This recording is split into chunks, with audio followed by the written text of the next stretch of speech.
What's up? It is Open Tabs episode number 7, I think. We're here chilling, vibing, having a bit of a laugh. Got loads of interesting topics to talk about. A few serious ones, a few not so serious ones. So if you're in the mood to have a bit of a laugh and chill, join me.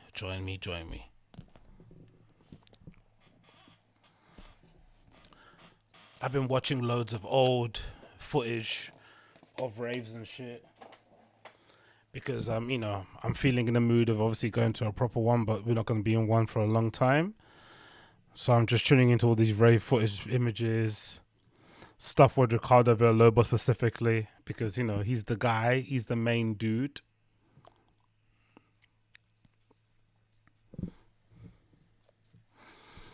And DJ Snake is like going through a bit of a moment, isn't it? At the moment in the scene, it feels like everyone seems to have an opinion about the stuff that he's doing. I think mostly because of I think DJ Snake decided, if I'm not mistaken, DJ Snake decided to take all his stuff off of off of Beatport, because he was basically saying that the charts are manipulated anyway. I want to own all my intellectual property, blah blah blah blah. So he's basically taken off all his tunes from Beatport, and I think he either hosts them all on his own site or he's just selling physicals. Like if you want his tunes, you have to buy a CD, a USB, or a record, which is kind of wild, isn't it? Like think about that. Like you don't really see people selling stuff like that anymore, and it's something I've always kind of wondered why there aren't many. There's a few. Who's that guy that I can think of? There's a couple. There's producers obviously on Bandcamp that do something similar, right? That don't have their music on streaming services, but there's not a lot of people that sell it hand to hand. Like, hey, if you want my album, you have to kind of go to my website and buy it. Like, sort of similar. You know what Louis C.K. does with his comedy specials? You just host them on his own site, and you just pay a one-off fee, and you download the zip file, and then you get to keep it forever. Or if you want, you can basically order a sort of, what you call it? How do you say? You can kind of order like an actual physical copy. And I forgot what the name of it is. Like something like what is it when you go to like a concert, and then sometimes they let you keep the wristband. Since they cut out, they let you keep it. Whatever that term is.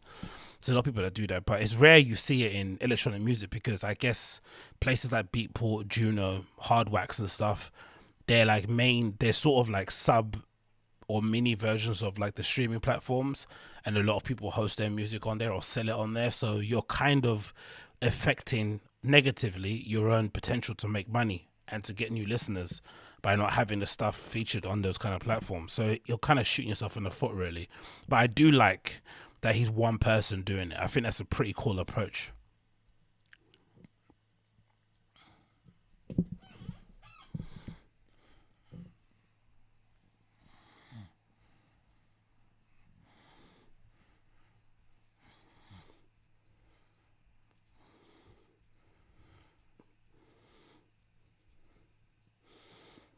The only thing that's freaking me out about this whole stuff is the deck setup. The deck setup is so wide apart.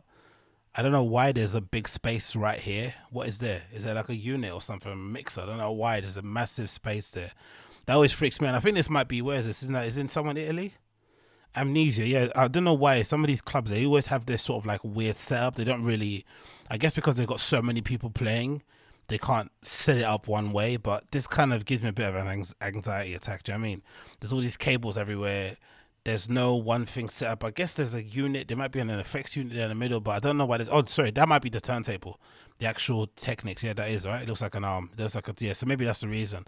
But it's still so wide apart. You have to travel all the way in between there to keep it in check. And obviously the next guy coming in. It's a little bit of a weird setup, to be fair.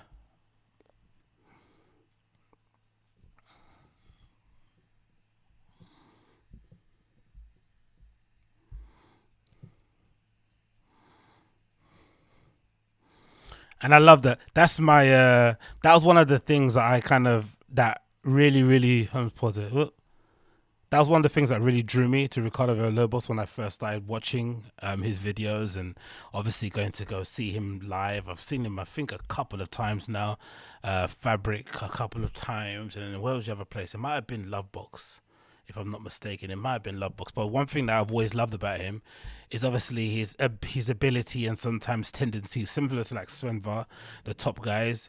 They'll just chuck a random track in there. Like I know there was a really legendary Sven Vaset, I think it's on YouTube, where he basically plays a Michael Jackson tune at the end to kind of end it, and it's outdoors, right? And the place just goes insane.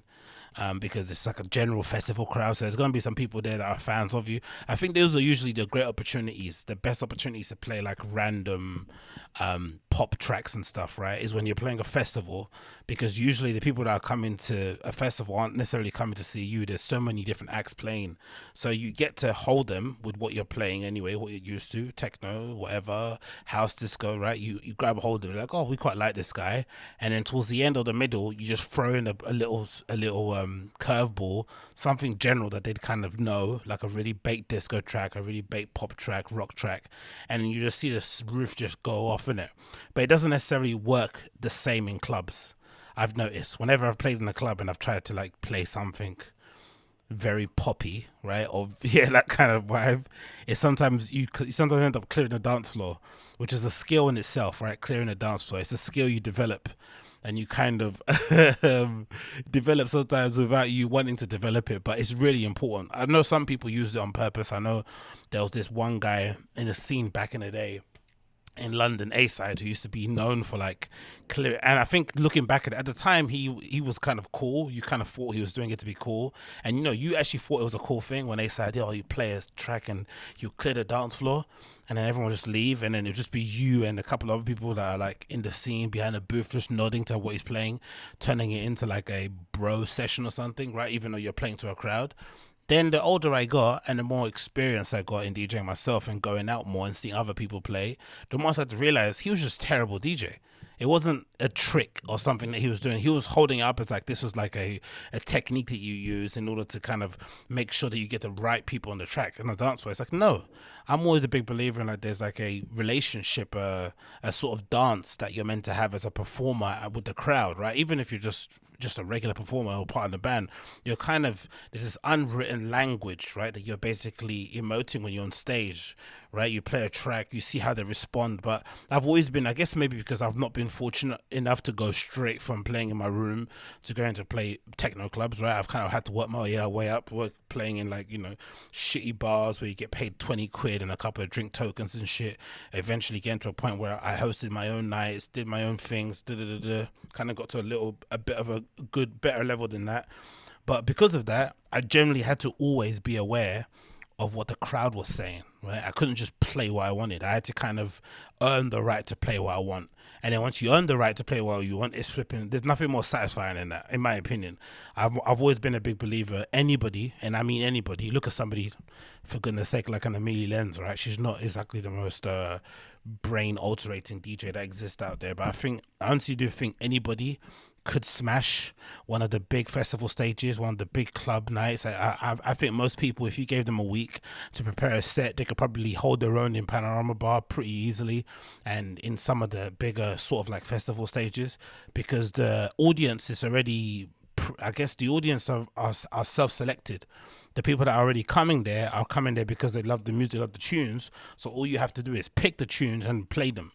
The skill of mixing that stuff is really important. But I think the actual tricky part is going to like a random general pub or bar or club on your main high street that doesn't really have pull in terms of attracting a really discerning kind of music head, and just got general random folks there, from tourists to local businessmen to girls out on the lash, regardless, right? Those kind of crowd, that I think is where you actually separate yourself from like being okay to being great. If you can get those guys dancing to the stuff that you play whilst also playing what they like, but challenging them, say, so to speak, I think that's what really separates you. But anybody, and I mean anybody, could go to Sub Club, Fabric, all these other places around the world, right, and play a set that will do pretty well. The actual difficult part is doing it in a place where no one actually wants to see you, right? That's the actual surprising thing in the stuff that I've done. I've played in places where legitimately no one wants you. Like, it's like, or sometimes you play, I remember I played in pubs and bars, right, where they haven't necessarily even advertised that they're going to have a DJ. So when you get there, if anything, you're disturbing people's nights, that you are being a you're basically fucking up their evening, right? Because they don't want to see you. They just want to have a drink and catch up with their friend. And here you are playing flipping Michael Jackson or Pharrell or something or whatever, right? The Beatles, whatever. And people are just thinking like, who the hell is this guy? You know, it's like that Conor McGregor thing, isn't it? Who the fuck is this guy? All right, that's what people are probably thinking. And it's so humbling, but there's nothing more humbling than getting somebody coming up to you telling you, can you turn the volume down? Or asking you, how long are you going to be here? Like, those kind of things. You're like, oh, man, they do not like this one bit. It's super hilarious. Oh man, obviously I've had some very, very funny, embarrassing experiences, or the ones where you go and play somewhere and then the promoter runs away. They don't want to pay you because I guess they didn't make any money, and then you try and find them. Like, that's one thing you have to kind of get. I think I think it might have been I think this might have been an episode in Atlanta, actually. I'm pretty sure. Atlanta, right? The TV series written by Childish Gambino, Donald Glover. There was a scene in it where he's going to he's obviously the manager of the guy, the rapper dude in it, and they're going to perform in the club.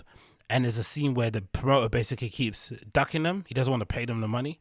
And that is true to life. Like, that's what happens when you're like on the come up.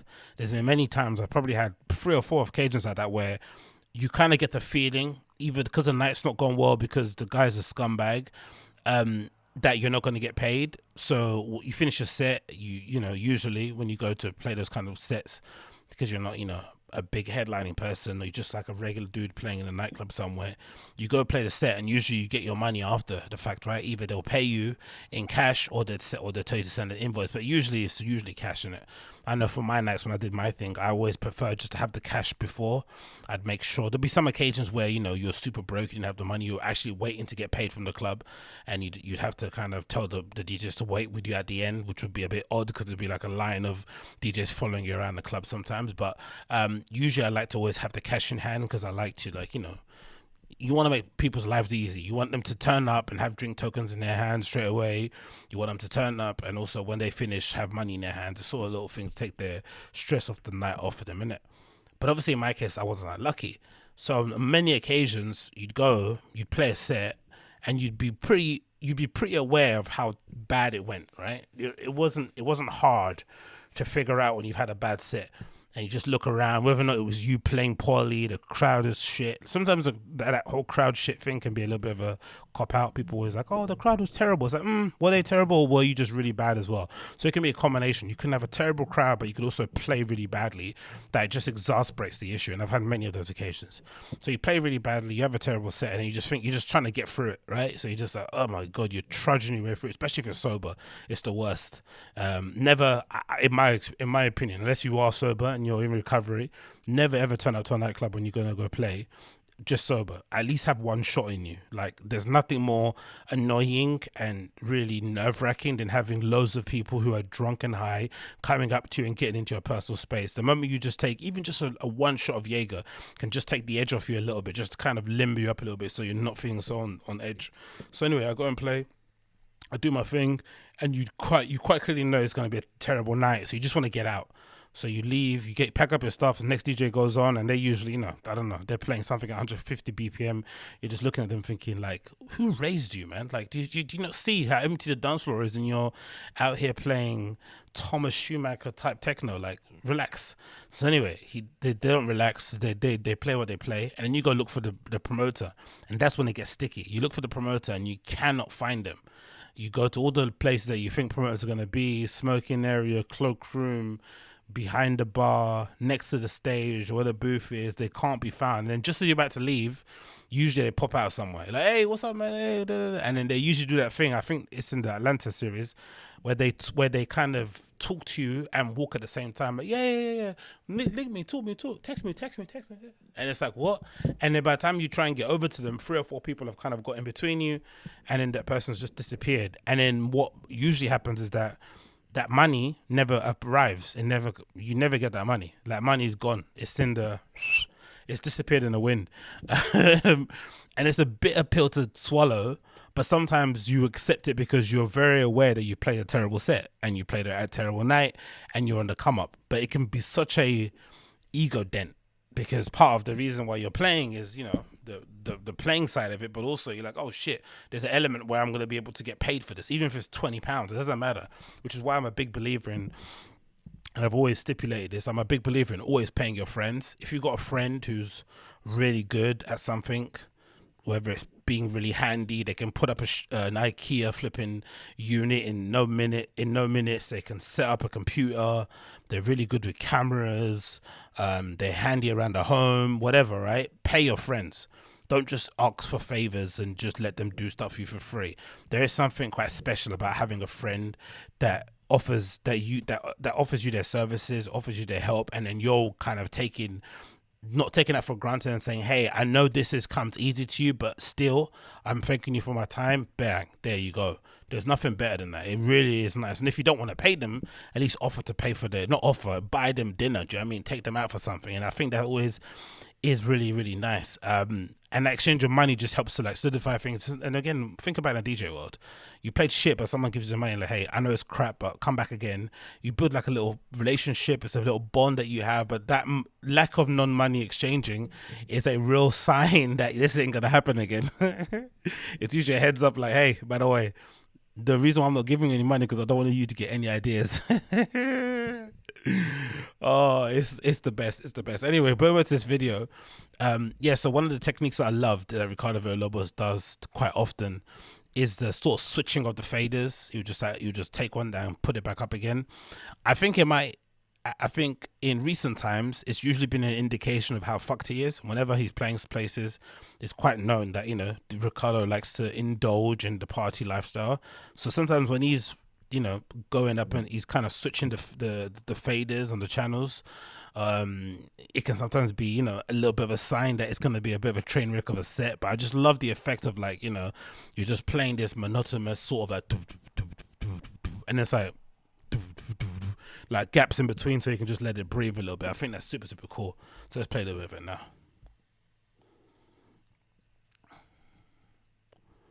I copied this as soon as I saw this first time. I copied this so many times. It's so easy.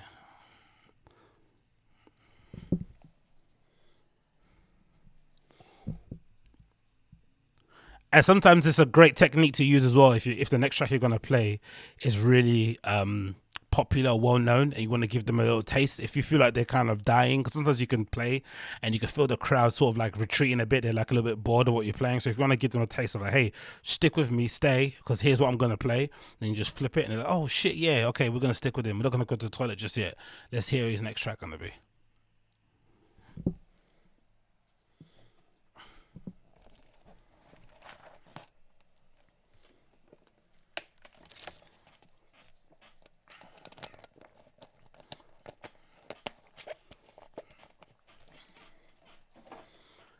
And they go crazy for it in Europe. I don't know why it is. Mainland Europe, they love a little bit of a fader change. I'm not sure what that is. I mean, a channel change.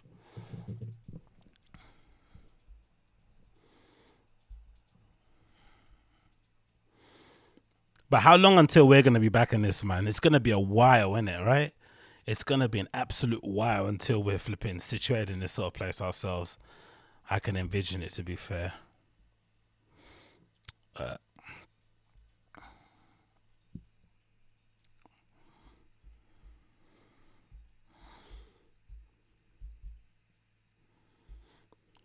Whoops.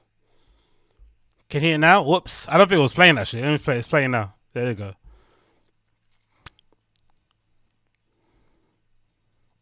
Can you hear it now? You should be hearing it now, right? Can you hear it now? Can you hear it now? Hopefully it's playing now. Hopefully you can hear it.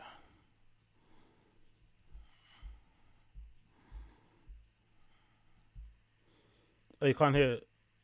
Can you not hear it now? Oh.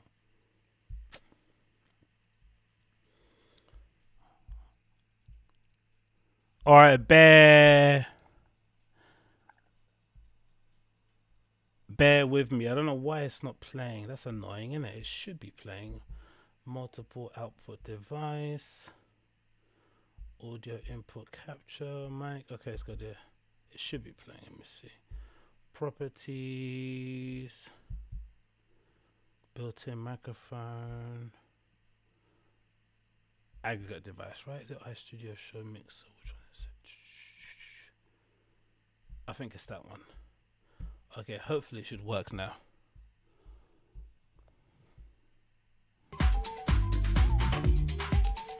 You can hear that, right? Can you hear that now? I'm sure you can.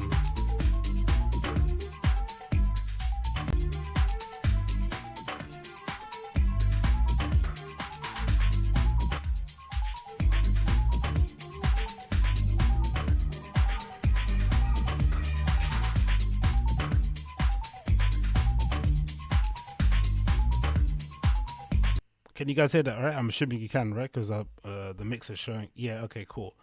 Brilliant. But yeah, man.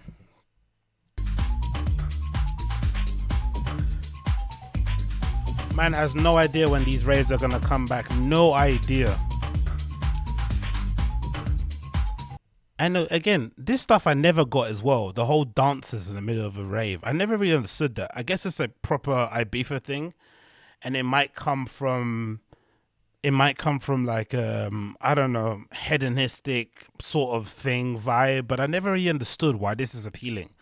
I guess there's an element of like striptease to it, a little bit of what's that thing called? What's that thing that Dieter Von Teese does? But you know what I mean, right? There's some element to it. There's some sort of Cirque du Soleil element, but I've never understood why you'd want to go to a nightclub. Because usually, think about it, if you go into a nightclub, you're either going to listen to the music, get fucked up, or you're going to go try and pull, right? So if that's the case, you're going to, if it's a third, the latter, sorry, you're obviously going to go and see these people that you want to go and attract in the club anyway. You don't need to see them on platforms, twiddling their thumbs, dancing everywhere. And if anything, burlesque, guess what I mean? Yeah, burlesque. And if anything, I always look, whenever I see them dancing, like to them it's just a job in it, and you always see the kind of they sometimes get a bit bored, and sometimes it kind of bums you out. Like, have you ever? It's like if you go and see someone to perform at a gig, especially like bands, indie bands do it a lot, and they got this sort of like dour, sort of soured face in their look. It can sometimes kill your vibe, right? When you can clearly see they're not enjoying it. So I've always seen, there's moments when you're watching these people dance on the stage for like what 6 hours prior, or maybe the whole day that they're on that stage just dancing. It sometimes can make you feel a bit bummed, like, like they're having to work like this, essentially dancing monkeys. I don't really get it. I really don't understand why this is a thing. It really is very, very, very odd.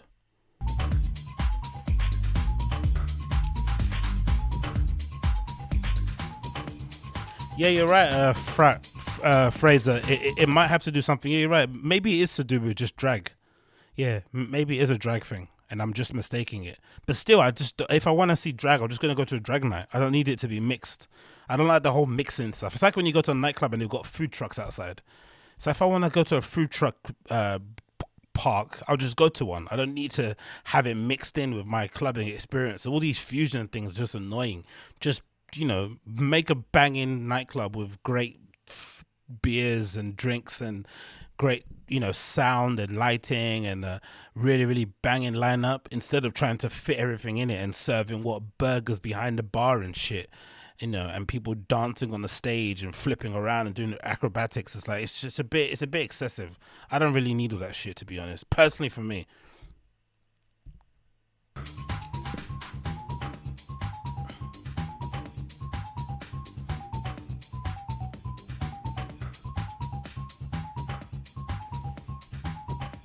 And I love Ricardo, but is there something a little bit gross about going to a nightclub and wearing a vest?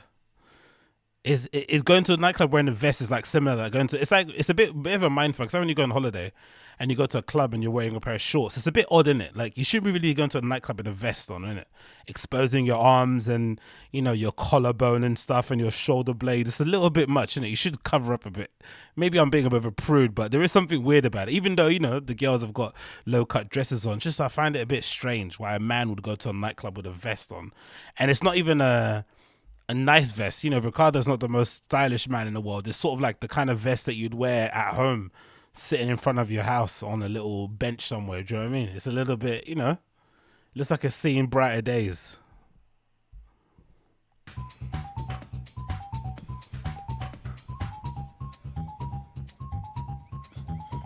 Yeah, exactly, Luke. The theme parks outside the club, like, jog on. If I had a bazooka, I'd aim it right at her and blow it up.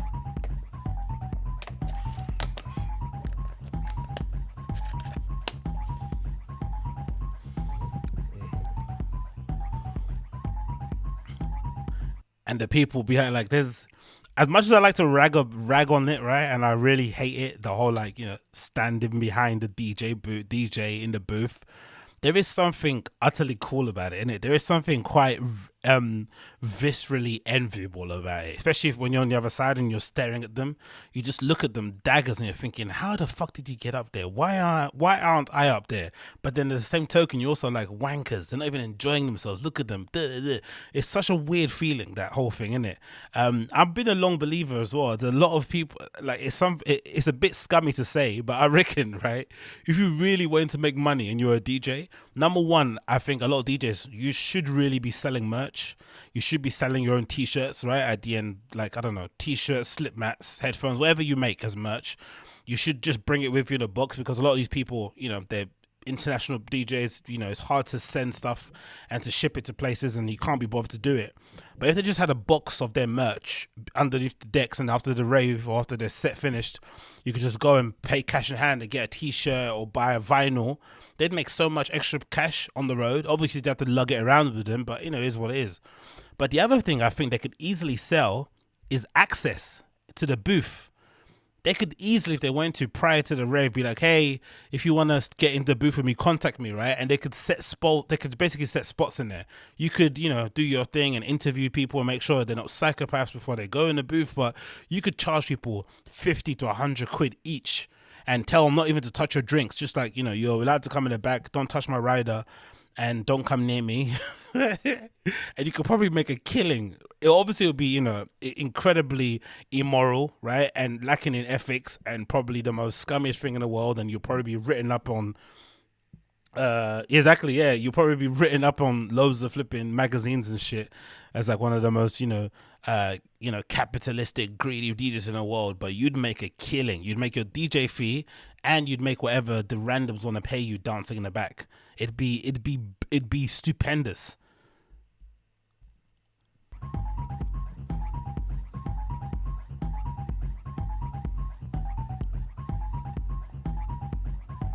Yeah, exactly. Yeah, DJ OnlyFans, exactly. Oh, there's actually, talking about DJ OnlyFans, there's a really, really good interview I recommend you guys check out. It's an interview with my favorite DJ, Nastya, the Russian Ukrainian bird who went all the way to flipping Colombia to go and infest them with COVID, whatever, right? But she's got a channel. It's like a Russian channel, and she interviewed this one of her friends, another kind of like cute looking Eastern European girl. And she was basically saying, when she was coming up in the scene, this girl was describing her come up, and she said she had to DJ topless, right, in China for 1,000 euros a month. They'd ship all these girls across from Europe to go and DJ, quote unquote, in China, right? And they'd put them all up in this one hotel, which it sounded a bit like sex trafficking.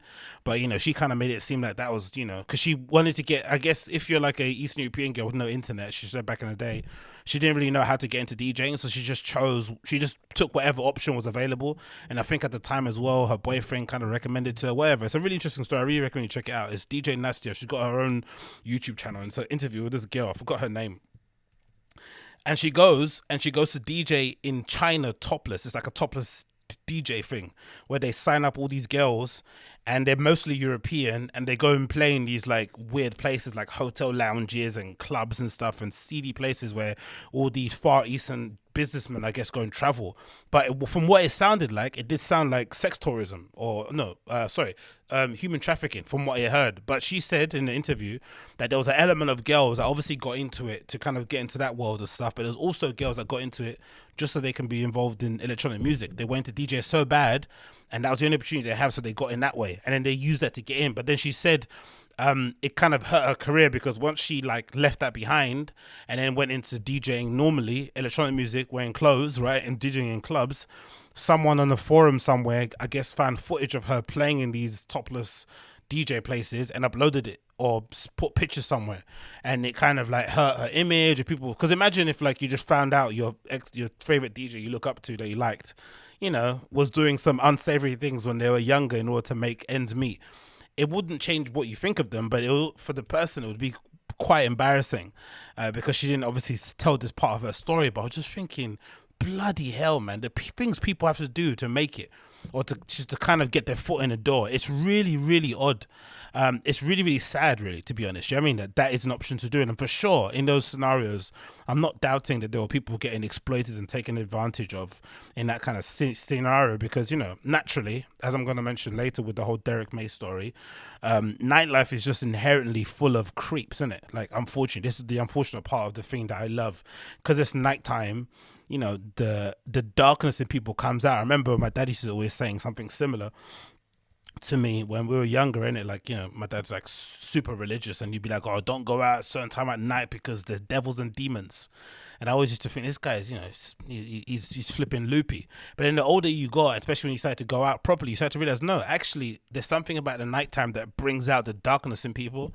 So you can only imagine what it's like when you're involved in a nightclub atmosphere, which obviously attracts a certain type of person. It's obviously known for a certain type of activity sometimes, It can just bring out the worst in people. So just imagine what it must be like for like a young Eastern European girl who's like 18, blue-eyed, wide-eyed, wanting to just make it in the scene, wanting to get a foot in the industry, gets because again, think about it properly, right?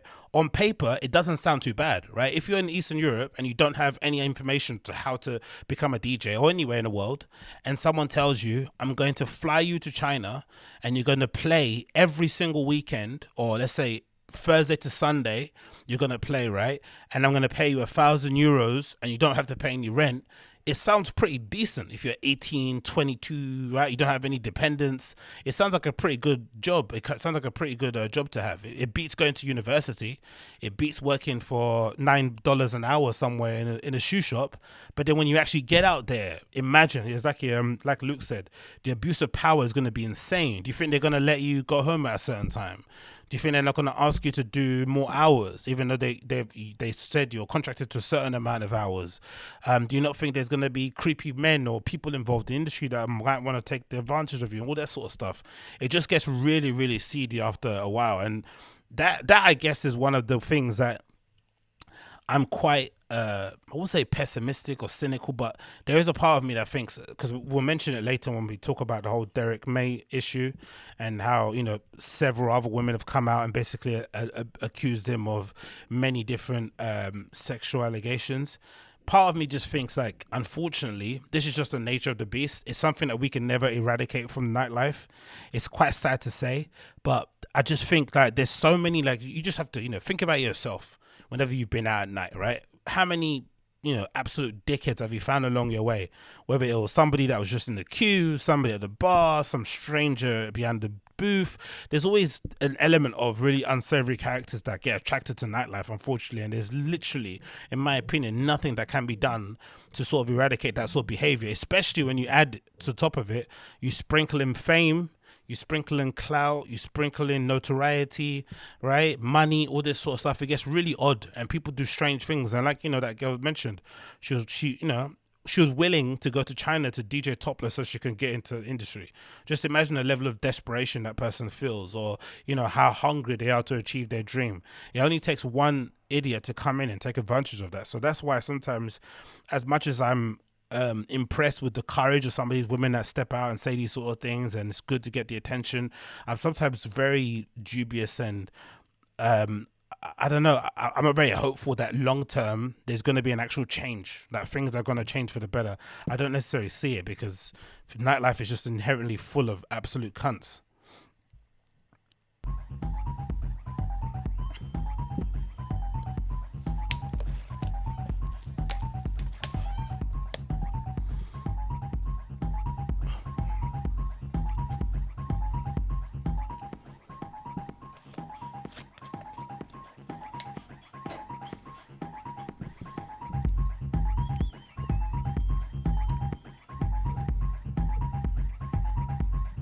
Let's fast forward there a bit. Let's see what else is saying here. Let's fast forward this.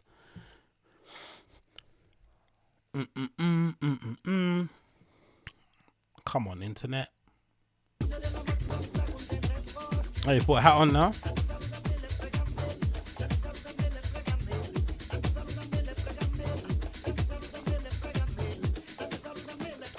And I think I mentioned it prior too. I could definitely see it's a Thrift Bodega fella. Okay, cool. Oh yeah, what's up Thrift Bodega fella? Um I remember once I have to, what did I say before? I think. Yeah, it's DJ Sneak. It's DJ Sneak, the legend himself. I remember I was thinking a lot of these channels, because this is a channel called Be At TV, right? It's this one here. Let me see if I can get it up on the screen. It's this channel called Be At TV, right? And they're known for like live streaming sets from clubs. They were like the original Boiler Room in that respect, right? A place that, you know, they kind of usually go to all the obvious kind of clubs and stuff to go and do it. But there was a period, I think, towards the end of 2019, because I was doing a little bit of video footage in nightclubs too myself, right? I was going to certain clubs and recording people playing and whatever it may be, you know, and to be honest as well, to be completely honest, I used some of the advantage just to kind of get guest lists so I could just go to parties, right? I would kind of email them and say, I'm a photographer, and just get guest list spots so I could just jump the queue. I'd always pay. I'm happy to pay, but I just wanted to make sure I get in. So I do that quite often. And I did notice towards the end of 2019, there was a lot of people, DJs and event promoters, like, who are like purposely kind of telling people not to record stuff in clubs, especially in London and UK. It's obviously a normal thing in Berlin, in places like that, right? They kind of they're very strict about, you know, the privacy and intimacy of what goes on in a nightclub. But in the UK, people just, you know, they just do what they want. But there was a lot of change in terms of how people engage with, you know, a nightclub, and photograph and video wasn't really accepted, and it became a little bit uncool to be the one documenting or, you know, recording a night in any way, shape or form. But I wonder if all this time in lockdown, you know, look at myself, I'm going through loads of old videos of sets and stuff. I'm pretty hooked on it. I'm sure there's other people doing the same sort of thing, reliving some of the good times. I wonder if it will change now when the world does reopen, if there'll be like a weird rush for people to go and record and document everything that they're going to see, just in case, or you know, things go back to lockdown again, right? Or just in case you're not able to go outside and your movement is restricted. I think there might be a bit of a change. You never really know. You never know.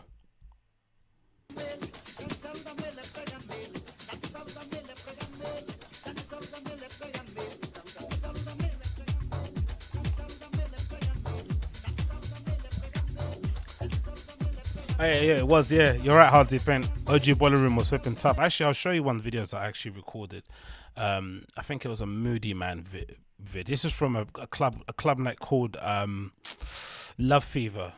I think it's called Moody Man Hates Balloons. I recorded this. This might have been one of my last ones I did, actually, that I actually recorded and uploaded. Like I said, I use usually the whole recording thing as a ruse to just get into a club, and then after a while I sort of just abandoned it. But this one might have been the last video I actually recorded and uploaded from a nightclub. This is during that night, Love Fever. It was pretty much one of the best nights actually in London at the time as well. Yeah, there it is. Yeah, that's my video from 8 years ago. Do you see that? Let's close that player. Look at that. 8 years ago, mate. That's the video I recorded back in the day. Let's get that up there. And if you don't know about Moody Man, you gotta go and do your research. You have to do your research. Yeah, I think you're right, Luke. Maybe, that's a good point, actually. Maybe Luke is right in terms of, he says that I think it might do the opposite. People might actually appreciate being in the club more, so I won't go on their phone. Yeah, that's true. That might be true. It might be the complete opposite, where people just enjoy themselves. I know for me, purposely, whenever I go on holiday and I go to different places, especially to go and do my whole techno tourism shit, I tend to like not upload much stuff. I tend to just not even record anything. I just go to experience, especially the first couple of nights. I'm a big believer in like having a bit of a routine, a little ritual that you do. Like usually I'll land at a place, I'll just be completely sober, I'll get some eggs in me or something, and you know, a mug of coffee or something, walk around, go peruse all the normal places. And I'd like to go to my first couple of venues, especially if I'm going to a place like Berlin, just completely sober, just so I can absorb and kind of feel everything and remember it all. And then obviously as the nights progress, as the week progress, you start to get a little bit less.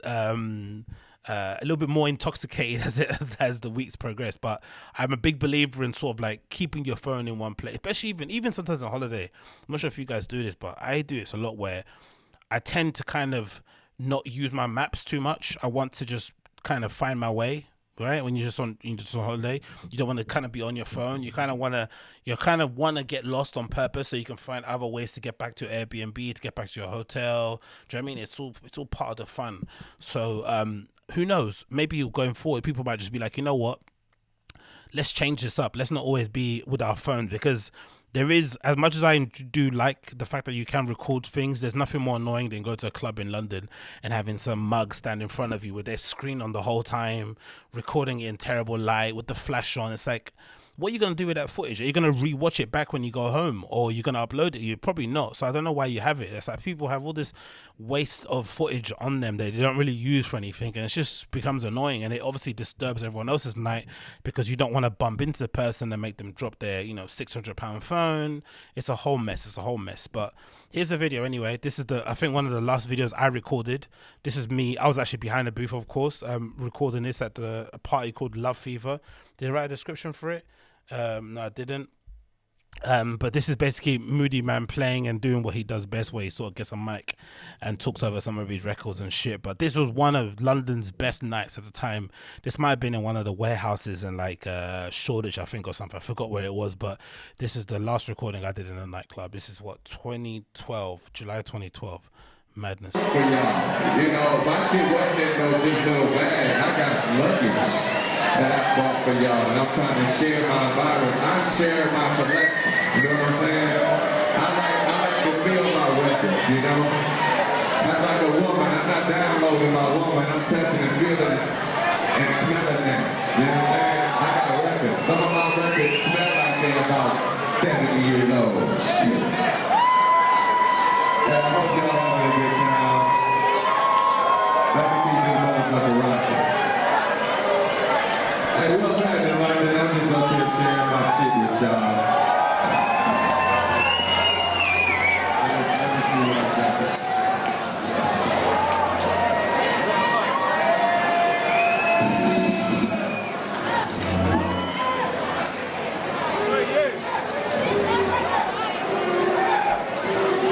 Yeah, that's true, Jacob. The Moody Man model. Yeah, I find that they do that. To be honest, it's a standard thing in games. I'm not sure what it is. There's a certain. Have you noticed in most? Even look at stuff like FIFA.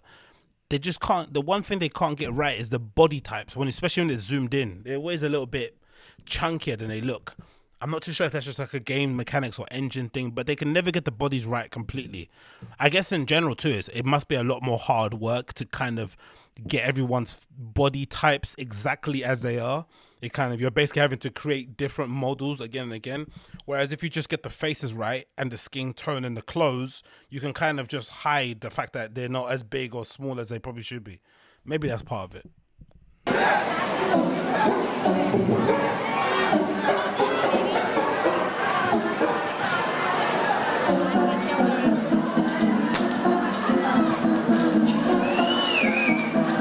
Look at that, man. And an actual full night going. I think what made Love Fever really good, Love Fever was one, again, like I said, it was, I forgot his name. His name was Alex, this really cool guy who put on this party. And I think he might have fell out with his friend that he did it together with, and then he carried on doing it. But it was basically one of our premier club nights in the UK.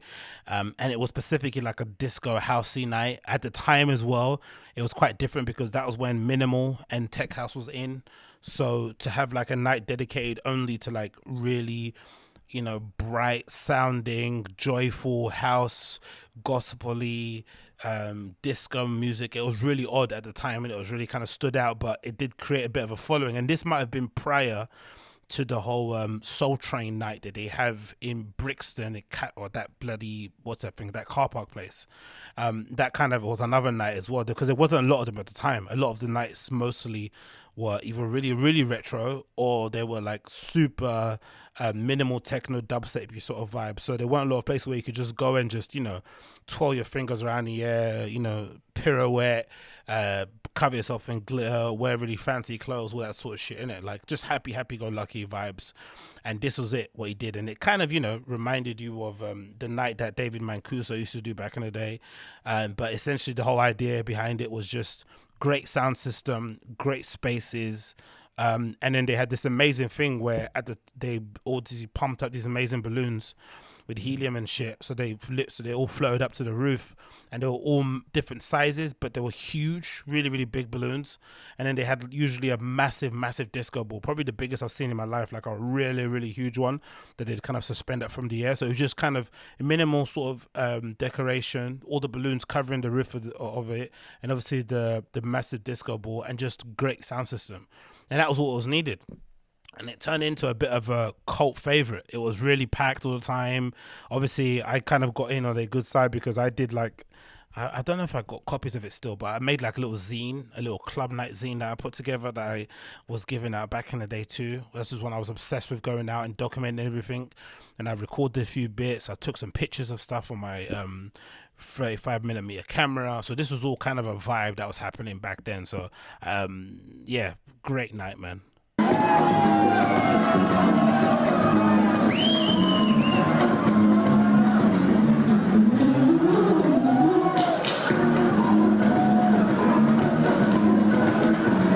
And you notice something, Moody Man is wearing fucking Apple headphones as headphones to mix with. He doesn't have Sennheisers on. He doesn't have anything else. He's wearing normal Apple headphones. This is what makes this guy a legend. This is why he's a legend. That's why he's a legend. He's wearing Apple headphones to DJ with. Absolutely sick in it. Absolutely sick. So again, like I said, man, as much as I am sometimes against the whole recording thing, and I can think it used to be a little bit annoying, I would have no recollection of this night if I didn't record it on my phone. I'd have no recollection. I had no idea what I was doing that day. I wouldn't even remember where I was standing on the stage, nothing. But as soon as I see this video, it all kind of rushes back to me, the memories of me standing behind the booth, thinking I looked all cool and shit, the good old days, Anyway, let's move on from that. What else do we have to talk about here? We have a little Hyperloop video actually. Have you guys seen this? The new vision for the future, the Virgin passenger Hyperloop experience. Obviously, Hyperloops, I think most people, why does it always keep doing that? Why does it keep doing that? I think most people are aware. Hyperloop, I think, was originally an Elon Musk thing, and then he kind of basically left it open sourced and sort of gave the white. Yeah, I'm pretty sure. Yeah, he just basically made it open source, uploaded a white paper that people could just basically use, and then there was loads of different competitions around the world to basically come up with the best idea for a Hyperloop, which is essentially, if you're from the UK, you would know, is basically a DLR in a tunnel that's suspended above the ground. And the idea behind it is that if you put a train or some sort of carriage in a tube and it's powered by magnets, you limit the amount of air that passes through it outside so that it can go really, really quickly, right, in the tunnels. That's the kind of idea behind it. And obviously it's been met by some resistance because you're having to build up new infrastructures to actually get it going. You have to build loads of tube systems and stuff. You can't actually use what's already in place, blah, blah, blah, blah. But the actual idea behind it and the options that it can open up and, especially for business and whatever it may be, is incredible, because it means you could have really high speed versions of trains traveling from like one end of the UK to the other end, one coast of the US to the other coast. Like, it gets really interesting. You could cross, different countries all over Europe and shit. And it's just quite a cool idea. And at the moment, the only company really pushing and keep giving us an idea that they maybe have something ready for market is Virgin.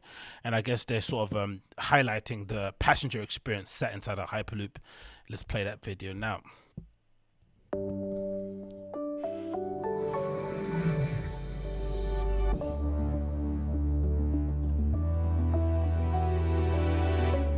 I guess that's the main depot where you rock up to, or station.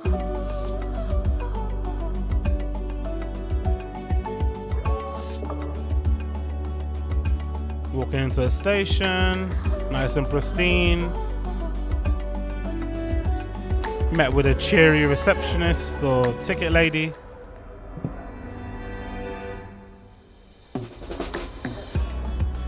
Oh, look at the cabin. That looks great, doesn't it? Right? Room enough for 2 people on one little booth section there. You can walk up and down and talk on your phone and pretend you're busy and shit. Oh, look, a bit of wireless charging on there. Sweet. Yeah, see, so that's basically how you get off, and then I guess those are the magnets that sort of power it along, and you're in this little tube. But I think the reason we can't even provide decent internet is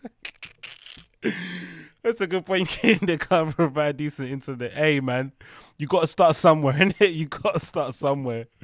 I guess one of the side effects, I guess, with this, what I saw, is that because it's so high pressured and you're basically I'm assuming, if I remember it correctly, you're sucking out all the oxygen in the tunnel so that it can go really quickly, right? When you kind of power it with magnets. But then if there's any sort of fault, it can sort of like shrink within itself. So it sort of compresses and sort of like crushes you. So the consequences of it malfunctioning are grave, because if that happens, you're all suffocated in there, innit? So it's a little bit, it's like a flying coffin. Think of it as a flying coffin with internet. Looks like what Kareem Rashid designed the airport. I don't know who Kareem Rashid is.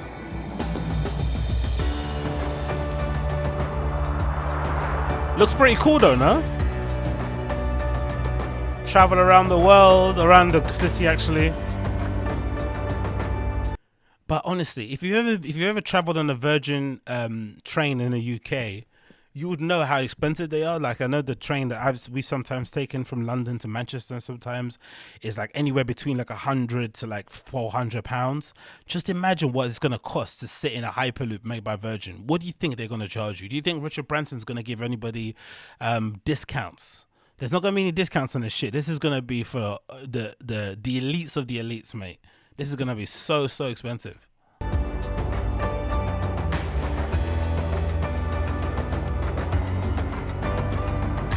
$500 mph it can travel. So imagine how quickly that's covering the ground.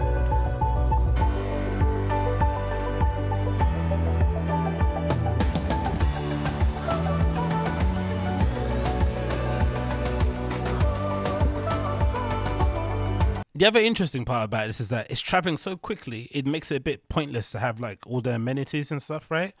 Like wireless internet, movies. What's the point if you're gonna get there in like 5 minutes? You know, you can just barely you could barely start a TV series watching, like, you know what I mean? Even stuff like In Betweeners is 30 minutes long, so it kind of nullifies the point of having all the inboard entertainment. So it's a little bit of a cock tease.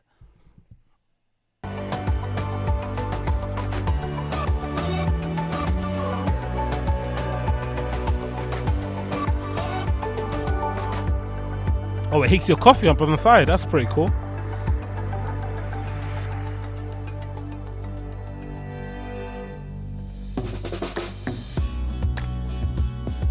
So it's taking you all the way to an airport, I'm assuming.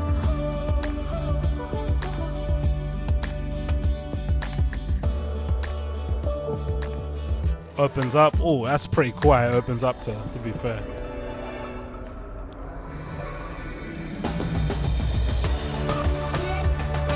And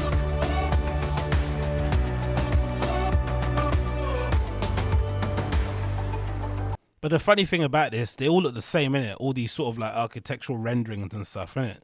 So you pop out of one station into another station, they look exactly the same, sterilized, what they call them, architecture pieces. Some people say sometimes like they're like an erection, right? They're like a male erection.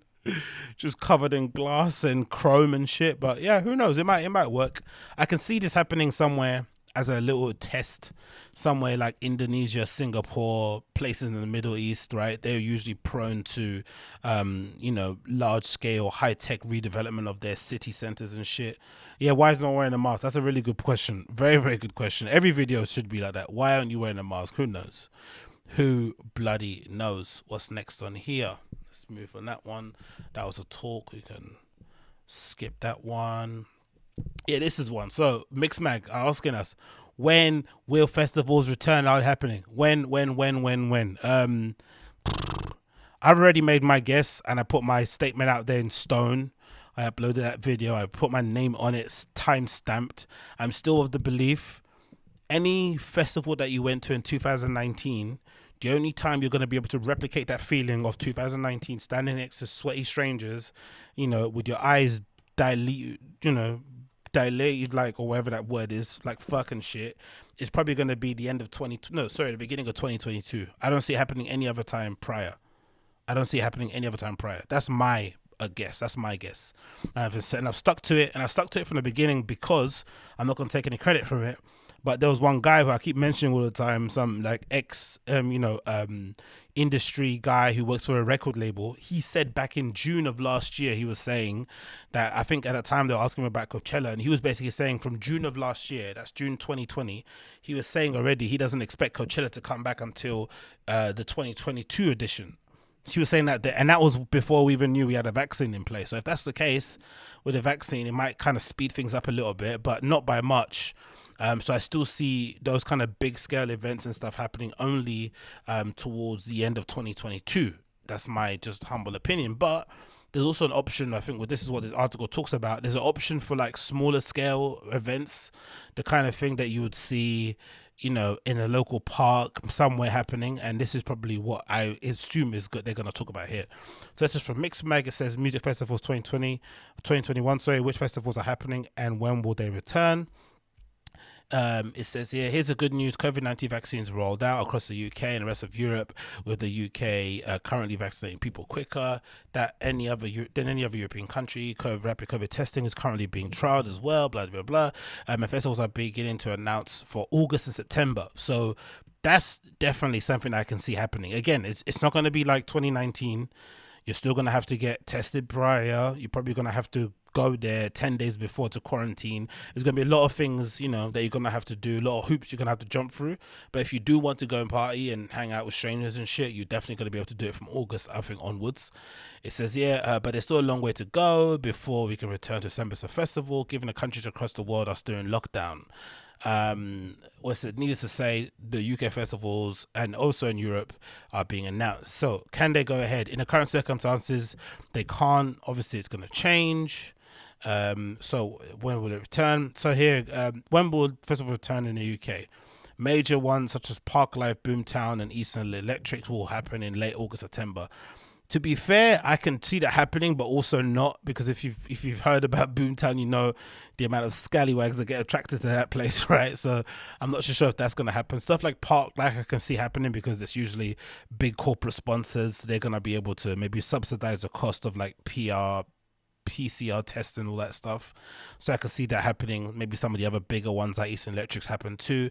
But stuff like Boomtown, I'm not too sure about, considering how kind of grassrooty it is and the sort of crowd it attracts. It might be a bit of a long one. London festivals have been announced in September. The Mighty Hoopla, which I'm not sure about, Cross the Tracks and Hospitality in the Woods, I don't know about them. Junction 2, that's a festival we went to last year, I guess 2019, isn't it, right? The last one that we went to, that was really good. That's probably one of our premier ones here in the UK.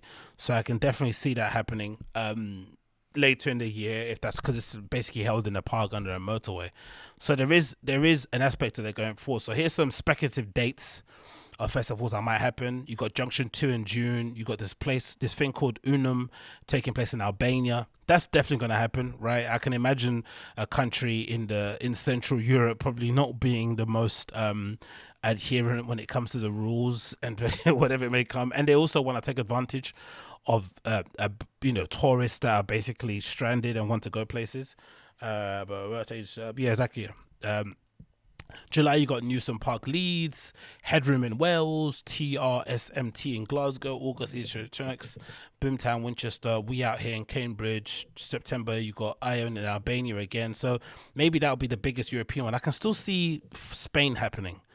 Maybe not soon, but I can think Spain might happen. Mint Festival Leeds, Park Life Manchester, Cross the Tracks, Mighty Hoopla. So there is a possibility for them happening, right? There is. Like I says here, will it come back? Said in short, yes, but there'll likely be less festivals than ever than usual. Sorry, than summer festivals weighted towards happening in August and September. Festivals will also have to incorporate appropriate safety measures such as rapid testing in order to go ahead. So it's up in the air. I think if you want to go to one, most likely it's August, it feels like an age from now. But apart from that, it's just all up in the air. What are you saying in chat? Boomtown probably won't because it takes ages to set up. Yeah, you're right. I think the bigger one's just not going to happen. I think that's what they said about Glastonbury, innit? Glastonbury would have probably been able to go on, but the scale of it is just too much. They have to plan that thing 6 to 8 months ahead, and it's just unlikely that they can be able to kind of put that forward. So another one again, talking about more, but we've already spoken about that. What else do we have here? Oh yeah, let's get into the Derrick May stuff. This might be a little bit macabre, so I guess strap yourself in because I think this ain't gonna be fun. So this is courtesy of Resident Advisor. 7 more Derrick May accusers come forward. 7 more. Like, I always wondered, again, as heinous as this sort of stuff is, right? I wonder how it must feel for somebody that's being accused to go through this. Like, where there's tons of people coming out alleging that you did some unspeakable things to them. Like, what does that do to your psyche? Like, how do you react? Like, how do you wake up in the morning? Like, what do you do? How do you get through it? Who do you call? It must be such an odd place to be in, because I'd imagine, right, if you got accused of something like that and you called your mate up because you wanted help or support, most mates are going to ask you, like, did you do it? So you're going to have to go through that did you do it question and story a few times to people closest to you. That's going to hurt. And you're going to have to decide whether or not you want to lie or whether or not you want to tell the truth. But even if you tell the truth, like, it's like, I don't know, man. Like, what do you do in that situation if you're the one being accused of these things? Like, because I guess in some respects, the damage has been done to the people that you hurt. Apologies probably aren't going to cut it now at the moment, because I'm sure these women have probably felt as if, like, the time for apology has probably been and gone.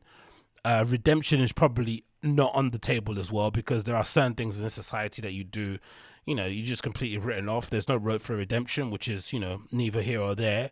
But it's essentially like a black mark on your name that you can never, ever get off.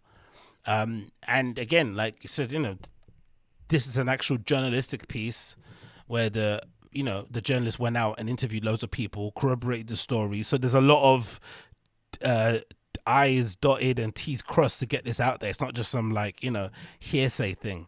So it's going to lend it even more credence towards it. It's just a maddening situation.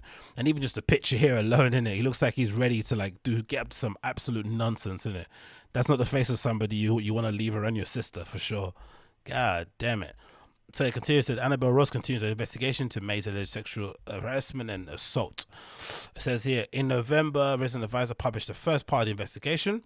Rumors of May's alleged sexual assault and sexual harassment of women first emerged in November 2019. There are rumors, but supposedly, even from my outsider point of view, I've heard a lot of stuff about this guy just from being in the scene and being out and about. You hear people talking shit. So just imagine what's been going on. He said this, at this time, Michael James, who co-wrote the 1987 hit Strings of Life with May, has been engaged in a long-running dispute with him over the track's royalties. Shared on his Facebook page details from private messages and private conversations he had with May's alleged victims, often without their knowledge or permission. Resident Advisor independently investigated the accounts of all the alleged victims and sources spoken to for the purpose of this article, as per the first part of the investigation. In the second part of this investigation, RH shares the additional 7 people who claim to have experienced or witnessed alleged acts of sexual harassment and assault and inappropriate, unpleasant behavior committed by May. If that wasn't enough, right? If that wasn't enough, you're getting accused of sexual harassment, assault, inappropriate or unpleasant behavior. So it's like, it's not enough just being a cock, right? You're also being an absolute creep. Do you know what I mean? This is like, God damn it, this guy, man. And again, you know what makes this more heinous? I'd imagine a lot of these people that are going to be detailed in these stories, most of them are fans. So you're taking advantage, and taking advantage of the trust that fans are putting on you. Don't get me saying in you sounds a bit gross, but Jesus, man. Eleanor, 2019 Europe. Eleanor was working as a photographer at a music festival and was scheduled to take photos of May, who was playing there. He wasn't responding to a text message at the time they were supposed to meet, but she spotted him having a drink outside a hotel where they were both staying. He invited her to sit down with him and two acquaintances until he was ready to have his photos taken. During this conversation, he had made a couple inappropriate comments about my body, like out of the blue in front of others, which made me feel a bit uncomfortable. Bloody hell. So just imagine, this is a photographer that's going to go take pictures of him, whether it's for a flyer, a local paper, someone's Instagram, whatever. This is not somebody that's like a groupie or something, right? This is like somebody that's doing a job. They're a bit detached from it. They're just coming in, doing their job and leaving. So you'd imagine there'd be a little bit more respect, right? A little bit more professionalism in that kind of scenario. But no, this dude's horniness knows no bounds, innit? It says, Eleanor says, one of the things he said was he asked how old I was. Said I was 28. And he said he could tell that I was over 23 because I've got CBH. Childbearing hips, bruv. This guy needs to be locked up, mate. Just for those pickup lines alone. It felt like a weird, creepy comment to make, like we weren't talking about anyone's bodies, and he just pointed out that in front of me and other people. Jesus Christ. He made another comment I can't remember word for word, but it was something along the lines of needing a black cock. Yo, Jesus Christ, bruv. Like he was insinuating that that's what I needed because I was so pale. What? Bruv. And that made me feel uncomfortable, but the others kind of laughed as well. See? And that's what I mean. As much as a monster as this guy is, right? This guy obviously is a monster and is an absolute creep who should be buried under the jail. The thing that really annoys me is that the scene and industry in general enables this sort of behavior. I don't think anybody is surprised or shocked by the news that he'd getting up to this stuff. I'm sure they've seen it with their own eyes. But at the time, it was advantageous for them to ignore it because he was, he was beneficial and he was useful to these people. He was making them money. He was selling tickets. He was boosting the reputation of the club, creating a good image, providing memorable nights, blah, blah, blah, blah. So because of all those things, they were willing to overlook women being assaulted and being, insulted, assaulted, taken advantage of right in front of them because it was bringing them more benefit to have him plastered on the marquee of their club. That's the problem I have. Because I've always been a long believer that monsters are always going to exist, unfortunately. These sort of like Harvey Weinstein, Bill Cosby, Jeffrey Epstein level kind of people are always going to exist, right? We're going to always have good. With the good, you're always going to get evil. But the problem is at the moment is that we have industries and people around that enable that sort of behavior. That's what we shouldn't do. It needs to be called out at the start, not towards the end when the person's, because again, part of why this is sort of like gaining any steam, if you think about it, to be completely cynical, is because Derrick May's career has been in the bin for ages, right? People haven't really been feeling his sets. His productions have been a bit shit. So because of that, it's the perfect time to kind of bury him, quote unquote, because there's no one really fighting his corner. But at his pomp, when he was like a, globe-trotting, touring DJ, always on the charts, playing in the best places week in, week out, it was very difficult to make these stories stick. So these women's voices wouldn't have been heard back then. Again, it's the industry that's enabling these people to get away with this nonsense. I definitely feel like that. I don't think you can be somebody like a Derrick May in secret. People are going to see it. Do you know what I mean? So the moment people see it and ignore it is the moment they're complicit in a crime.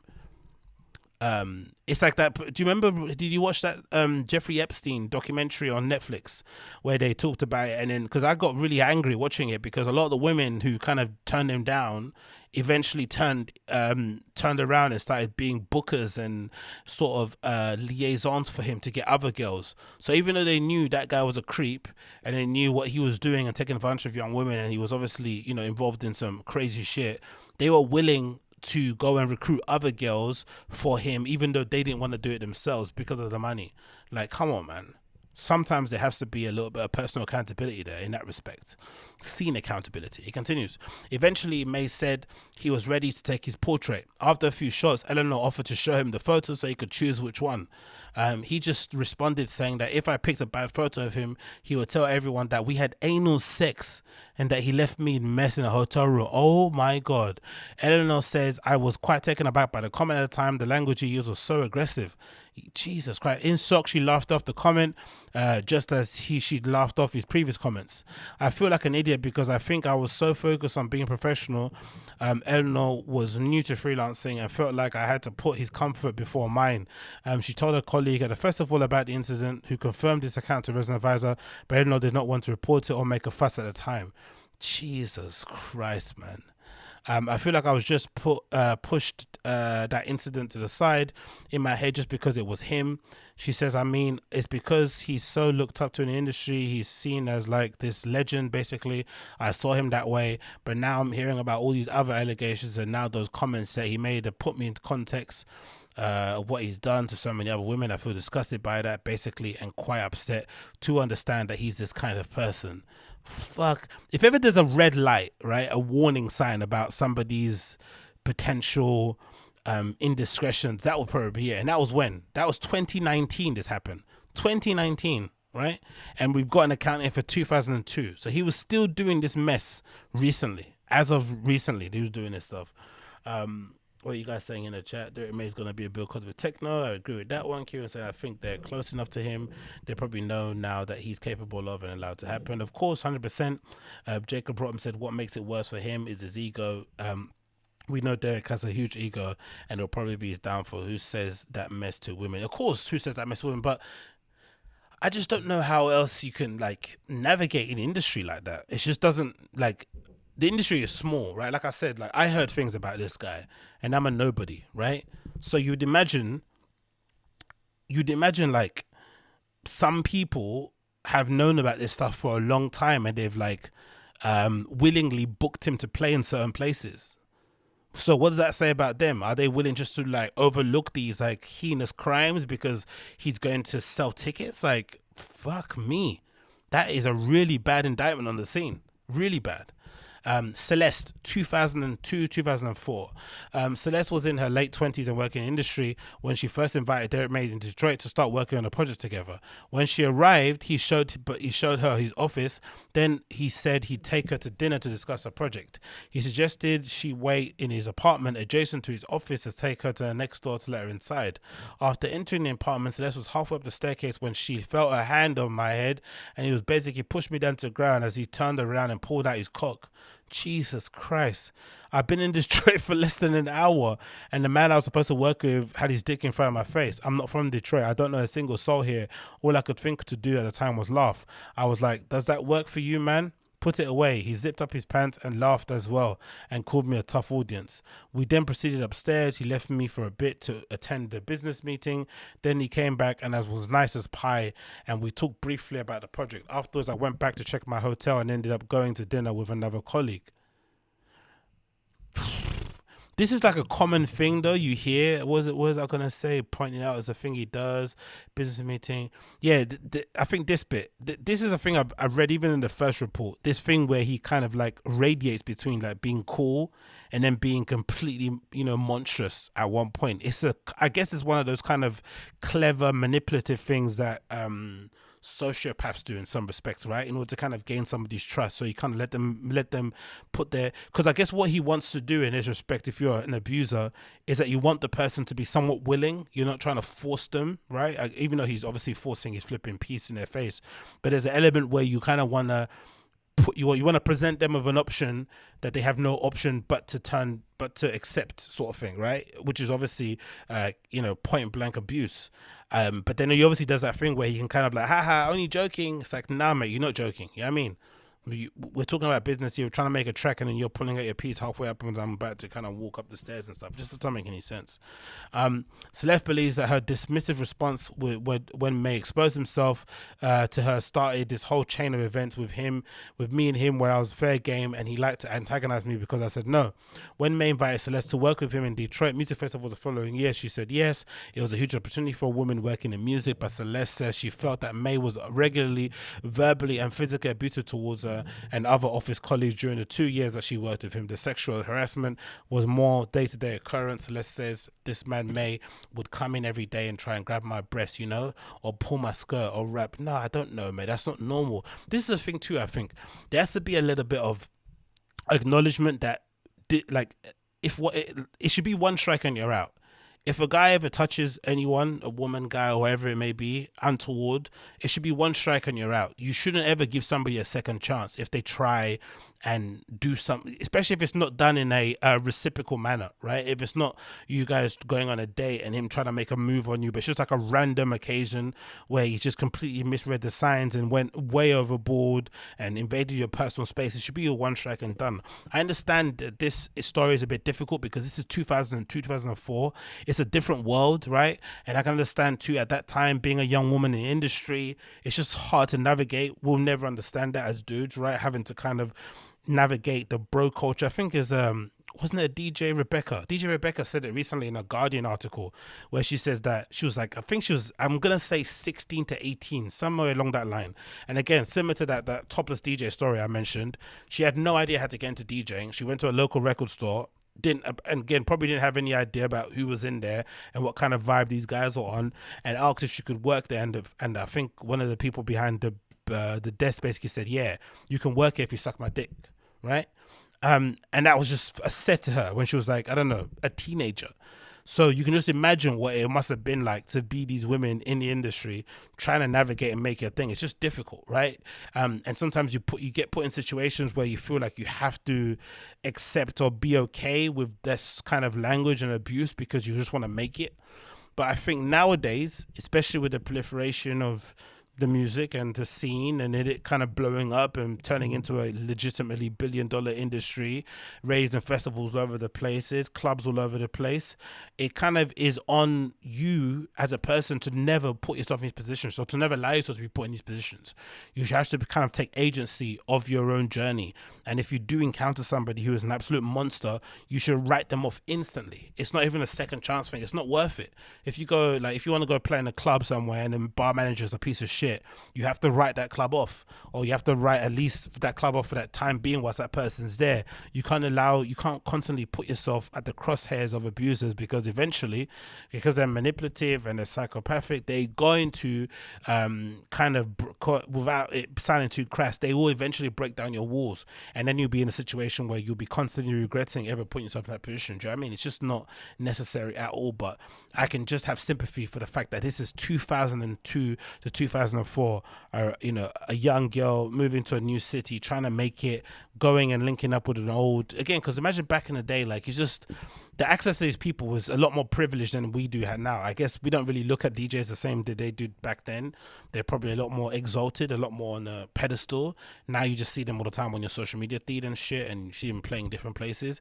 So imagine the hero worship that you have. It's a whole different thing. But I just think he shouldn't be able to get away. People like him should be able to get away with this stuff nowadays. No way. It continues here. Celeste's final encounter with May was in London, where she moved in 2004. She ran into May at a boat party, not knowing that he was going to be there. Locked eyes with him just as he was getting paid for the DJ set. He was playing the party. May still hadn't paid Celeste for her work on the Detroit Music Festival over the past 2 years, and Celeste said he freaked out because he knew he owed me money. So he came over, and I'm with DJ Paulette, and he was foul to Paulette. Paulette recounts her own experience with May at the same boat party below. Celeste Sorry, Celeste spent the rest of the party trying to avoid May, but at one point he staggered over to the table Celeste and her friends were sitting with a bottle of red wine in his hand. He seemed drunk to Celeste, which was unusual as she didn't know him to drink often. He comes over to my table, he slams a bottle of wine down and says, "This is just to thank Celeste for all the times that she'd let me fuck her." Yo, he says in front of all my friends. Celeste says she spent the rest of the party trying to convince her friends not to kick his head in. Bruv, man. This guy. A couple of days after the party, she got a phone call from May. He was really, really salty. He was like, "I guess I should just pay you this money. I don't know why you're making all this fuss. I was just going to pay you." I said, "Well, pay me then. Well, come to my hotel." He used to say this little private hotel in Tottenham called Royal. Celeste recalls the whole, again, man, like, why are you going to this guy's hotel? This is a thing. Like, honestly, these monsters are horrendous, but you have to do better, man. You have to do better. If a guy is like being this, rude and disrespectful to you in front of your friends and putting out your business and just saying the most insane things to you, there should be no occasion where they have the ability, A, to call you, and B, to suggest that you come to their hotel room to collect money that you haven't seen in 2 years. It's not going to end well.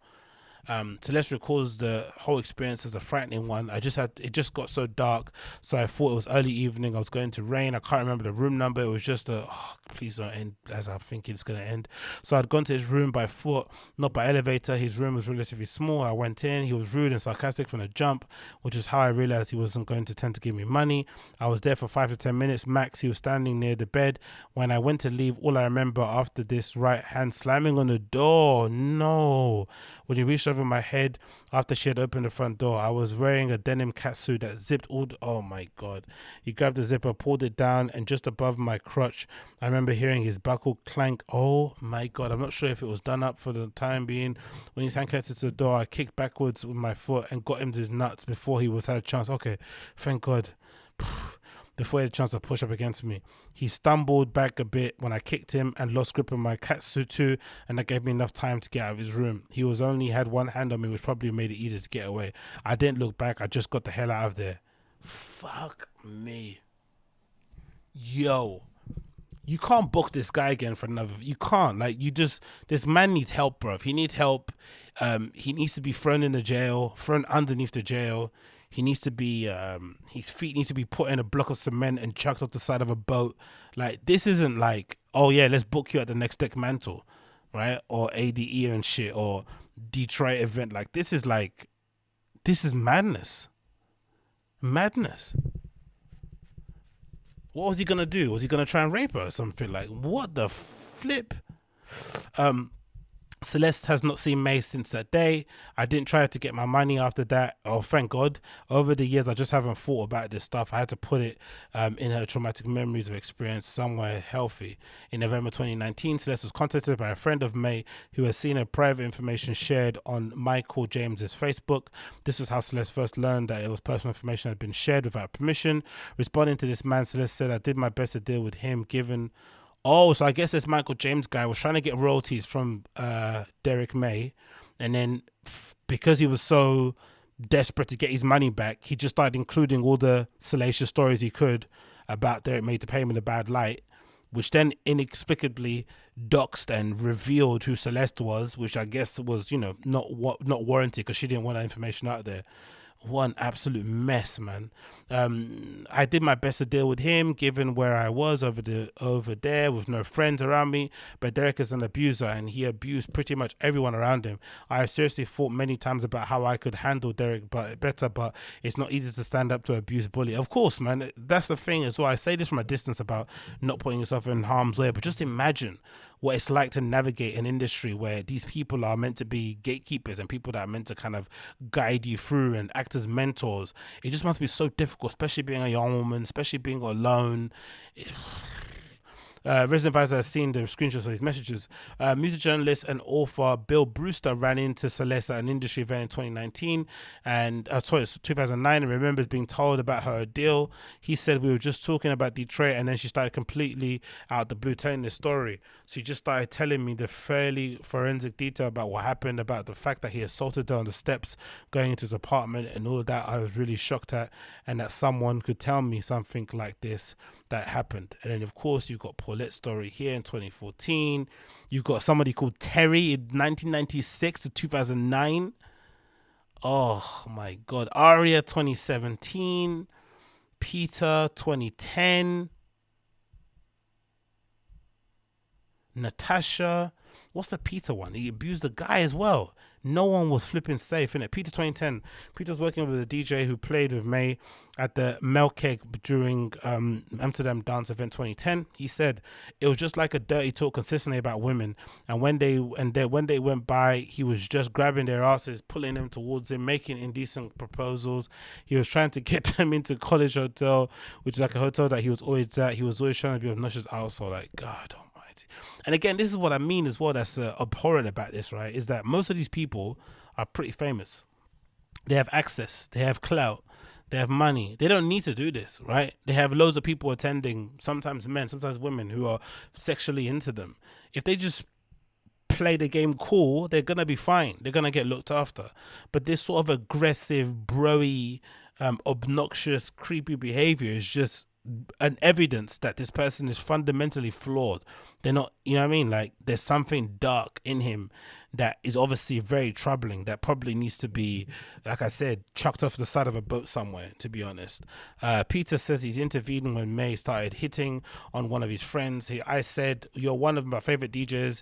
What you do behind the turntable is great, but you could just leave her alone because she's just there to enjoy herself and it's not here to look over your shoulder. I'm just paraphrasing at this point. I didn't know what my exact words were, but he made a remark along the lines of bros before hoes. Oh, Jesus Christ. That was his way of trying to justify what he was doing. Peter says he's witnessed his kind of behavior from May many times over the years and at different gigs. He said that at the end of the day, that God complex comes in. I have a feeling that he doesn't even know that he's doing is wrong.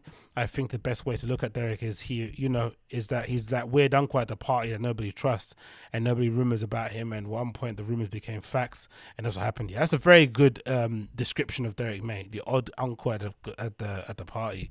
But again, unlike your uncle, you don't have to, you're not forced to love him because he's not a family member, so you can just chuck him off the side of a cliff or something, because this is mad behavior, man. Mad behavior. And again, like there's a part of me that wants to say something that sounds a bit odd, but I do think a lot of this stuff with Derrick May isn't really hitting as much as it should do because he's black.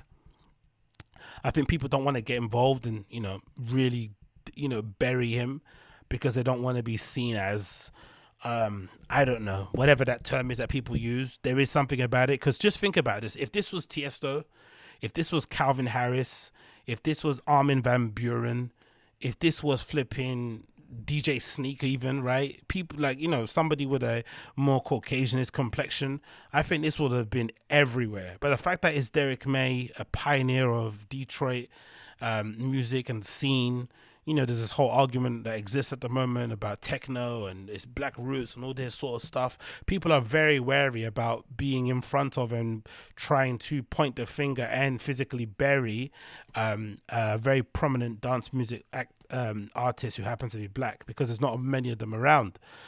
So no one's really put their name to it. So because a lot of the people on my feed who I follow who are very woke and kind of involved in the quasi social justice movement that's involved in dance music at the moment, fighting for equality, representation, all this sort of stuff, they're very silent on this issue now. Again, it might be because they've spoken about it prior, but there's not the same amount of vitriol that gets put to other people getting put to this story. It's a lot of just kind of casual sort of, ambivalence, ignoring and moving on. And maybe there's an aspect of like people thinking, you know what, he's not the worst, there's people worse than him out there. But I think, scummy behavior should be called out for scummy behavior. It shouldn't be excuses made for it, in my opinion. But yeah, I'm not going to read the rest of it. If you want to read the rest of it, check it out. The link is there from Resident Advisor. 7 more Derrick May accusers come forward, written by Annabella Ross. She's a very good follow on social, so if you follow her there, she always covers a lot of good stuff in the dance music scene. And again, let's see what happens going forward. Let's see what happens, because so far we haven't even heard any statements about his agency coming up and saying they've dropped him or anything. It's just been silent. So I think it says a lot about the scene, innit? It does say a lot about the scene. So anyway, let's move on there. What else we want to talk about here? Oh yeah, this is let's mix up a little bit. Let's not talk too much about back-to-back abuse stories. Let's mix it up a little bit. Where is it? Yeah, let's go here. Have you guys seen this? The whole influencer argument and debate that's been happening in the UK. So I guess maybe other parts of the world must have the same issue, but effectively, obviously with COVID, it's basically exasperated or exposed the inequality, gap and differences that exist, in modern life, especially in Western Europe. And you've seen a lot of people who have the means and ability to kind of get away from the country and go to sunnier climates are able to do so. And some of these people have taken advantage to go into, maybe developing third world countries where they're not really observing the rules as they maybe should do, or countries where the government are not taking COVID as seriously, or they're taking a different approach and leaving things more open, like Russia, like Ukraine, blah, blah, blah, blah. And they're basically using it as an opportunity to go to these places so they can continue, quote unquote, working, these influencers, right? And in the UK, the favorite destination to go to, our version of like Tulum, is to go to Dubai, right? Because it's sunny, it has access to all the amenities that they need, great backdrops, a fairly affluent-y kind of city, so it's got all the great things that somebody like an influencer would need, but it's also it's also turned into a bit of a situation for the people that live there, right? Because all these people coming over from the UK who have traveled to other places are inexplicably promoting the place, which is then leading other people to come, which is then driving up tourism, which is obviously driving up the case and the possibility of of kind of the virus spreading, right? So it's kind of a danger to them in general. And I guess in terms of in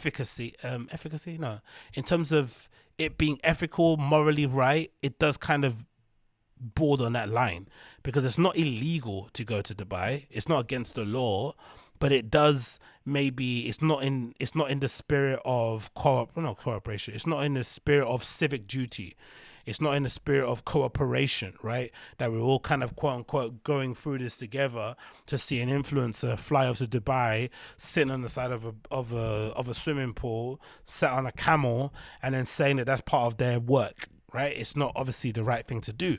But they're doing it anyway. But for some reason, this influencer decided to go on daytime television, which is obviously usually a platform for outrage. Like, oh my God, I can't believe young people are doing this, right? They went on this platform to talk, to basically defend themselves, and inevitably ended up making a complete fool of herself on this platform, because she didn't have any prepared statements or points that she kind of went to get across. She just got herself eviscerated, and it's a pretty funny watch, to be honest. So let's watch this thing. Let's put it full screen and let's play it. It's not in the spirit of it, is it? When at the moment in lockdown, everybody is just wanting to, we're in this together. That's what it feels like. However, when we see someone like you out there beside a bull. And again, no offense to her as well, Sheridan. Not the most attractive girl in the world, is she? Right, in terms of being an influencer, right? Not the most attractive girl in the world. And also very interesting that, I don't know why this is. I guess it's maybe a difference in the sexes, but I wonder what it is about regular women like to follow girls like this, like, because their worlds, there's no, apart from her being a Caucasian girl or something, if you share the same skin tone and you're the same race, there's nothing really that you share in common, right? They're the 1%ers, right? They're the 5%ers. They earn a wage that you probably would never earn. They have access to things that you probably will never have access to. So I really am curious, is like, why do so many girls sorry, I'm sick of it. Why do so many girls follow these people and see them as idols, as somebody that they can kind of look up to, an inspiration? Like, there's no inspiration. Like, I don't know. It's always kind of intrigued me why girls tend to kind of follow people like this a lot. You don't really get it a lot with dudes. We don't go following around guys that we don't have anything in common with in any way, shape, or form, apart from just being a guy. I don't know. I know I don't anyway. I don't know. Maybe it's me. Well, we're not in it together. It's not in lockdown spirit. Yeah, I think what you've got to understand is my job. So my job is to motivate people. Do you know what I mean? If I was going to be lazy, if I was going to sit back, if I couldn't be bothered to provide a service. Sometimes it's a free service. At the minute, I'm providing free workouts on Instagram. I can just sit back and just think, you know what? I'll wait until the gym's open. But because I've got such a high demand of young girls that I want to do it. It makes me feel utterly jealous. And that's the thing as well that I didn't understand about this interview. She, again, like, bless her, but it's so unprepared. I wish I was. That's one of my jobs I wish I could have, right? To be a crisis manager for some of these influencers and celebrities when they go and cover. Because she should have had a prepared statement, some sort of thing that she went to kind of run through, right? Whenever you're asked, a question about, hey, don't you think it's, against kind of civic pride and we're not going through this together, that sort of stuff, your canned answer could be like, hey, yeah, although I understand everyone's facing struggles, you also don't understand I have a very unique job. A job that requires me to be somewhere where I have access to gym equipment in order to kind of record my videos for my workouts. It's also partly to do with the backdrops. I need to have backdrops that kind of lead to motivating people due to my marketing and my SEO and all that. There needs to be something that you can say, some sort of statement, some sort of phrase, some sort of thing that you say, a canned response to these kind of questions that you're possibly going to get from a lot of regular Joes that aren't just going to get it, because this is obviously a new career, right? This influencer thing is a new thing. It's something that people are just kind of suddenly getting to grips with. So in the middle of the pandemic, see all these people traveling in the middle of Dubai, it doesn't make any sense to you. Obviously there's some sense to it, but you need to explain it in layman's terms, and she didn't. Instead, she just said it's motivation, and they've got videos of her on camels and shit, and she sat outside in the court, in the swimming pool of a apartment complex. It's like, what is the motivation here? You don't need to be sat on a camel to tell people how to do sit-ups and push-ups, do you? Like, I'm just so jealous. I just want to feel the sun on my skin. That's all I want. I would love nothing more than to do that. That was essential. What you posted there was essential. I mean, yeah, there's loads of videos on my Instagram. Obviously, that was just the one me riding a camel. But you know what I mean? I think if you ever had a look at my Instagram, you see workouts. But I think in a world where you can be anything, be kind. And I think... you devious motherfucker. She gets put into a corner. She has to justify her existence and justify why she decided to fly miles and miles away from the country to go and do push-ups and squats, on the backdrops of camels and, whatever it may be. And then now, because she feels like she's under pressure, she's turning around and saying, be kind. Be kind. Why don't you be kind? You're not being kind to the people that are, cleaning your bedroom and changing your sheets and picking up your mojito glasses and shit, who have to wear face masks. She's not having to wear one. Like that's not you being kind. You're not being kind to the environment. You're not being kind to anybody. I love it. She's a clever. That's the cleverest part about the interview, to be honest, right? When you get attacked, instead of owning up to your mistakes, always play the victim. Always play the victim. It always works. Forget about that. And my job is to help people get fit and be motivational, whether it's in the house or it's in Dubai. But can I just say something? When you say be kind, like when we see how stretched the NHS is and those nurses that are working really, really hard, and all they are saying is, please stay home, do the right thing, stay home. And you're saying, be kind. Are you being kind to them by encouraging others? To be fair to her too, though, it's funny that they're being so hard on an influencer who clearly is just a bit, a little bit dim, a little bit dense. But, she's trying her best. She's trying to keep a roof above her head. She's trying to put food on the table. It is what it is. The game is the game. It's, again, like I said, it's not against the law to go to Dubai. But it's interesting that they're really being difficult and really hard on her when somebody like a Boris Johnson turns up, or, whoever else is in the Tory government that they have connections with. They're fawning over them, laughing and joking and giggling and shit. That's the person that you actually should be pulling up and pinning against the wall and asking them to detail this and that. Why didn't you this and that with this policy? Why didn't you follow through with this promise? That's who you should be really grilling, not some 20-something influencer from Newcastle, wherever that she's from, just trying to live her life and trying to function in a world where, for the most part, the government aren't looking after you. They've left you onto your own devices, and for the most part, they've allowed you the ability to go to Dubai, so you're taking advantage of a loophole that exists. Do you know what I mean? That's just, sometimes I kind of feel a bit out of order about it. Others to travel for what you deem as essential work. Yeah, I mean, it's not necessarily that I'm trying to influence anyone to come out. It's just the fact that I'm doing my kind of... So you're an influencer, but you're not influencing them to come out, but you need to motivate them, but you're not motivating them to come out there. Okay. I mean, if anything, I'm getting people motivated in the house. Come on. You know what's funny also? You know, again, not to be mean, because it's not being about being mean, but she does look very, very different from like video to like a picture, right? It should be normal because she's an influencer. She knows her angles and shit, but you wouldn't even tell that's the same person. No? Could you tell it's the same person? I wouldn't be able to tell the same person. And again, that makes it show that she's really good at her job, because these are some great angles that she's able to kind of pick for herself. Like, those are some great angles. You could not even tell it's the same person. You think they may be sisters or something. That's really, really well done. So that might be worth a little ebook. That might be worth a motivation, a little like on social media and shit, innit? That might be worth it, mate. Get people motivated in the house. I'm not saying With little burger sliders and nachos there, some fries. What's that? That's the cheat meal, right? that isn't a saver menu meal from flipping Uber Eats or McDonald's, is it? That's definitely something different. come on, let's get out, let's go outside. Like, if I was in England, I could do classes outside. I could do. The purpose of what I'm doing is to motivate people.